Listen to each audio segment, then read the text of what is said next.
কুমড়োর এই রেসিপি যদি কখনো না বানিয়ে খেয়ে থাকেন, একবার হলেও ট্রাই করবেন বন্ধুরা। অসম্ভব টেস্টি খেতে, রুটি ভাত পরোটা সব কিছুর সঙ্গেই কিন্তু এই রেসিপিটি খাওয়া যায়।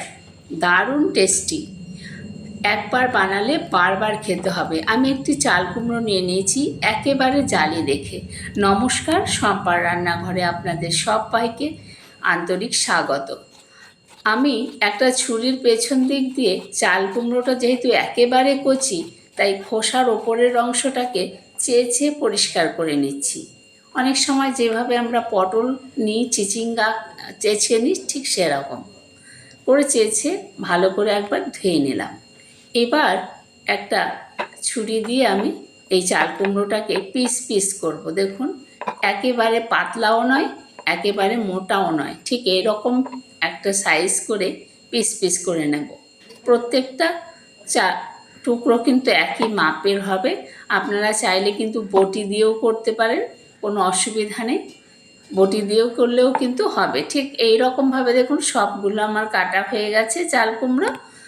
যে সকল বন্ধুরা এখনও আমার চ্যানেলটি সাবস্ক্রাইব করেননি, প্লিজ একটি সাবস্ক্রাইব করে পাশে থাকা বেল আইকনটি প্রেস করে চ্যানেলটির পাশে থাকুন, আর একটি লাইক করে ভিডিওটি দেখার অনুরোধ রইল। আমার বন্ধুরা আমার ভিডিওতে অনেকেই লাইক দিতে ভুলে যান, কিন্তু আমি কিন্তু প্রত্যেকের ভিডিওতে লাইক করি। দেখুন সবগুলো কাটা হয়ে গেছে। এবারে আমি কিন্তু থালাটা একটু চেঞ্জ করে নিয়েছি, নিয়ে একটা বড় দেখে প্লেট নিয়েছি। এর মধ্যে নুন হলুদ মাখিয়ে আধ ঘন্টার মতো আমি রেখে দেব। আপনারা চাইলে কিন্তু সামান্য একটু নুন দিয়ে মিনিট 2-3 মতো একটু ভাপিয়েও নিতে পারেন, কোনো অসুবিধা নেই। কিন্তু আমি চাল কুমড়োটা একেবারে কচি বলে আমি আর ভাপানোর রিস্ক নিলাম না, তাহলে হয়তো ভেঙে যাবে। সেই কারণে কিন্তু আমি নুন মাখিয়ে রেখেই তারপরে রান্নাটা করব। তাহলে চাল কুমড়ো অনেকটা নরম হয়ে থাকবে, আর বাড়তি যে জল, সে জলটা কিন্তু চাল কুমড়োর থেকে বেরিয়ে যাবে। সবগুলোতে মাখানো হয়ে গেছে। এবারে আমি কয়েকটি কাজু বাদাম আগে থেকে ভিজিয়ে রেখেছিলাম, 10-12টি। এই 10-12টি কাজু বাদাম আর সঙ্গে দিয়ে দিলাম 2 চামচ মতন টক দই। এই বাটিটা ধুয়ে একটু জলও আমি অ্যাড করে দেবো, দইয়ের বাটিটা ধুয়ে। এইবার মিহি একটা পেস্ট তৈরি করে নেব। বন্ধুরা এই রেসিপিটি আবারও বলছি, একবার হলেও বানিয়ে খাবেন, এত টেস্টি জাস্ট ভাবা যায় না। আমি একটি ফ্রাই প্যান নিয়েছি, সর্ষের তেল দিয়ে দিলাম। রান্নাটি কিন্তু আমি সর্ষের তেলেই করব। আপনারা চাইলে সাদা তেলেও করতে পারেন, তবে সর্ষের তেলে। খুব যে একটা তেলের প্রয়োজন আছে এই রান্না করতে, তাও কিন্তু নয়। আধ ঘন্টা পর আমি চাল কুমড়োগুলো দেখুন ভেজে নিচ্ছি। সবগুলো চাল কুমড়ো একই রকমভাবে দিয়ে দিচ্ছি। প্রথম রাউন্ডে যতগুলো হলো ততগুলো দিয়ে দিলাম, দ্বিতীয় রাউন্ডে পরেরগুলো আমি ভেজে নেব। ঠিক এই রকমভাবে ভেজে নিতে পারেন, অথবা একটুখানি 2 মিনিট মতন ভাপিয়ে নিতে পারেন। এবার একটা প্লেটের মধ্যে সবগুলো তুলে নিচ্ছি। একেবারে বন্ধুরা পুড়িয়ে ফেলবেন না, তাহলে কিন্তু কালারটা দেখতে ভালো লাগবে না। এই রকম ভাজলেই যথেষ্ট। ঠিক বেগুন ভাজার মতন করলে কিন্তু হবে না, একটু বেশ সাদা সাদাই থাকবে, অথচ ভাজা হবে। এতে অনেকটা সেদ্ধও হয়ে যাবে। সবগুলো নামিয়ে নিয়েছি, সবগুলো ভাজা আমার হয়েও গেছে। এবার দিয়ে দিলাম কালো জিরে ফোড়নে। কালো জিরে দিয়ে এর মধ্যে দিয়ে দিলাম 2টো মিডিয়াম সাইজের পেঁয়াজ। আমি একেবারে কুচিয়ে রেখেছিলাম আগে থেকে, সেই পেঁয়াজ কুচি দিয়ে দিলাম। পেঁয়াজ যাতে লাল লাল করে ভাজা হয় সেই জন্য খানিকক্ষণ ভেজে নেব। যতক্ষণ না পর্যন্ত লাল লাল হচ্ছে ততক্ষণ পর্যন্ত কিন্তু আমি পেঁয়াজ ভেজে নেব। বন্ধুদের কাছে অনুরোধ, সম্পূর্ণ ভিডিওটি দেখবেন স্কিপ না করে। স্কিপ করলে কিন্তু রান্নাটি ঠিক কীভাবে আমি করছি, কী কী উপকরণ এর মধ্যে অ্যাড করছি, সেগুলো কিন্তু আপনারা দেখতে পারবেন না। সেই কারণে যে কোনো রান্না একেবারে পুরো দেখলে সেই রান্না কিন্তু ভালোভাবে শেখা যায়। এবার দিয়ে দিলাম একটা টমেটো, ছোট করে কেটে রেখেছি। আমি একটাই দিলাম। আপনারা যদি বেশি পরিমাণে করেন তাহলে কিন্তু মশলাগুলোর পরিমাণ একটু বাড়িয়ে কমিয়ে নেবেন, কম বেশি করে নেবেন। এবার দিয়ে দিলাম স্বাদ অনুযায়ী নুন। আমি একবারেই নুন দিয়ে দিলাম। চাল কুমড়োতে কিন্তু আমি নুন দিয়ে ভেজেছি, এইটা মাথায় রাখতে হবে, কারণ নুনের পরিমাণ অতিরিক্ত দিলে চাল কুমড়ো খেতে কিন্তু আর ভালো লাগবে না। এবার একটা ঢাকা দিয়ে ঢেকে পেঁয়াজ আর টমেটো যতক্ষণ না পর্যন্ত নরম হচ্ছে 2 মিনিট পর তুলে নিলাম। দেখুন নরম হয়ে গেছে। এবার একটু স্প্যাচুলা দিয়ে আমি থেতো করে দিচ্ছি, যাতে একেবারে ভালো করে মিশে যায় মশলার সঙ্গে। দেখুন এত টেস্টি হয় এই রান্নাটি, বিশ্বাস করুন। যারা একবার খাবে তারা কিন্তু চাল কুমড়োর এই রেসিপিটি তৈরি করবেন। দিয়ে দিলাম 1 চা চামচের মতন আদা রসুন পেস্ট। আপনারা কিন্তু আদা রসুন স্কিপও করতে পারেন যারা খান না, আর যা পেঁয়াজও স্কিপ করতে পারেন, সম্পূর্ণ নিরামিষও করতে পারেন, কিন্তু তাতে কাজুর পরিমাণ বেশি লাগবে, দইয়ের পরিমাণও বেশি লাগবে। দিয়ে দিলাম 1 চামচ ধনে গুঁড়ো আর দেবো 1 চামচ জিরে গুঁড়ো।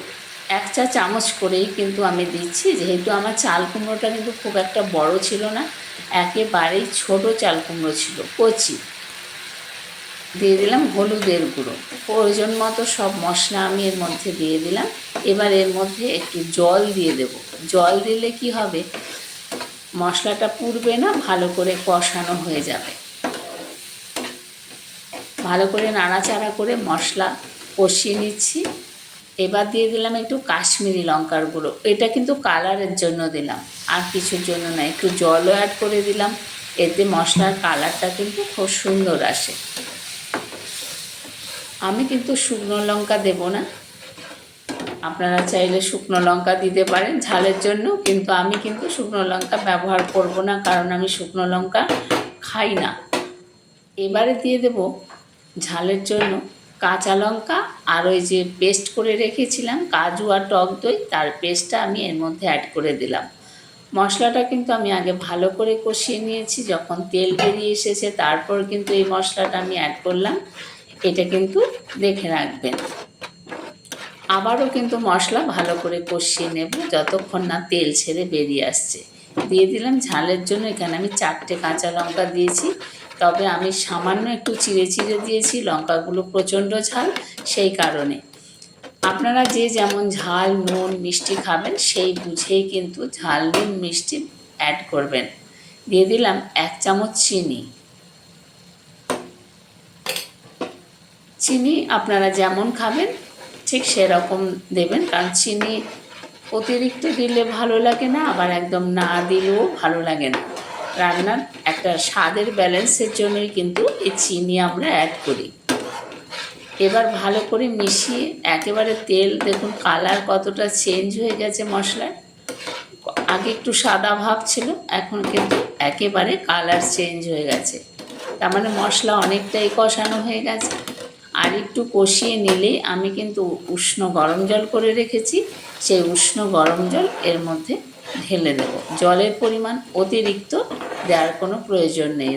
রান্নাটা কিন্তু একদম গায়ে মাখা হবে। মশলাটা যাতে চাল কুমড়োর গায়ে সুন্দরভাবে লেগে থাকে সেই বুঝে জল দিতে হবে। আমি কিন্তু ওই মিক্সিটা ধুয়েই জল দিয়ে দিলাম, আর জল দেওয়ার কিন্তু কোনো প্রয়োজন নেই, এইটুকু জলই যথেষ্ট। ভালো করে নেড়ে চেড়ে নিলাম, মিশিয়ে নিলাম জলের সঙ্গে মশলা। এবার ভেজে রাখা চাল কুমড়োগুলো এর মধ্যে কিন্তু দিয়ে দেব। গ্রেভির মধ্যে চাল কুমড়োগুলো অ্যাড করে দিলাম, সবগুলোই একসঙ্গে দিয়ে দেব। দেখুন দেখতেও কত সুন্দর লাগছে না, দারুণ সুন্দর লাগছে। এর স্বাদ কিন্তু হবে অসাধারণ। এবার দিয়ে চাল কুমড়োগুলো দিয়ে ভালো করে মশলার সঙ্গে মিশিয়ে গ্যাসের ফ্লেম একেবারে মিডিয়াম টু লো হিটে করে আমি একটা ঢাকা দিয়ে 7-8 মিনিট মতন রান্না করব, যাতে খুব ভালোভাবে চাল কুমড়োগুলো সেদ্ধ হয়ে যায়। সবগুলো চাল কুমড়োই প্রায় আমার দেওয়া হয়ে গেছে দেখুন। এবার দিয়ে দেব একটা ঢাকনা দিয়ে ঢেকে গ্যাস কিন্তু একেবারে সিমে করে দিয়েছি। দেখুন 8 মিনিট পর আমি ফিরে এসেছি। দেখুন একদম চাল কুমড়ো পারফেক্টভাবে সেদ্ধ হয়ে গেছে। কিন্তু গোটা গোটা রয়েছে, একটুও কিন্তু ভেঙে যাবে না। এবার দিয়ে দিলাম একটু গরম মশলার গুঁড়ো, আর দেবো একেবারে ছোটো চামচের হাফ চামচ ঘি। খুব সামান্য একটু ঘি এর মধ্যে আমি অ্যাড করব। এই যে দেখুন, একেবারে সামান্য 1 চা চামচের কোয়ার্টার চামচ আমি দিয়েছি এখানে ঘি। এইবার নাড়াচাড়া করে মশলার সঙ্গে এই ঘি আর গরম মশলা চাল কুমড়োর সঙ্গে ভালো করে মিশিয়ে নিচ্ছি। দেখুন তো রান্নাটা কেমন হয়েছে দেখতে, দারুণ না? অসাধারণ স্বাদ, কিন্তু অপূর্ব অপূর্ব স্বাদ। এইভাবে চাল কুমড়ো বানালে এটাই কিন্তু আপনারা তৈরি করবেন। এবার সার্ভ করে দেখাচ্ছি, দেখুন কতটা লোভনীয় হয়েছে এই চাল কুমড়োর রেসিপি। একেবারে চাল কুমড়োর নতুন রেসিপি, বাড়িতে একবার অবশ্যই তৈরি করে খেয়ে দেখবেন, বাড়ির প্রত্যেকের ভীষণ ভালো লাগবে। ভিডিওটি ভালো লাগলে একটি লাইক, কমেন্ট ও সাবস্ক্রাইব আর আত্মীয় বন্ধু বান্ধবের মাঝে শেয়ার করার অনুরোধ রইল। আপনারাও এইভাবে তৈরি করে একবার চাল কুমড়ো খেয়ে দেখুন। রুটি, ভাত, গরম ভাতের পরোটা, গরম ভাত সব কিছুর সঙ্গেই কিন্তু অপূর্ব লাগবে খেতে। আপনারা সকলে ভালো থাকবেন। ধন্যবাদ সবাইকে এতক্ষণ আমার সাথে থাকার জন্য। দেখা হবে আবার পরের অন্য কোনো রেসিপিতে। ততক্ষণ ভালো থাকুন, সুস্থ থাকুন। টাটা।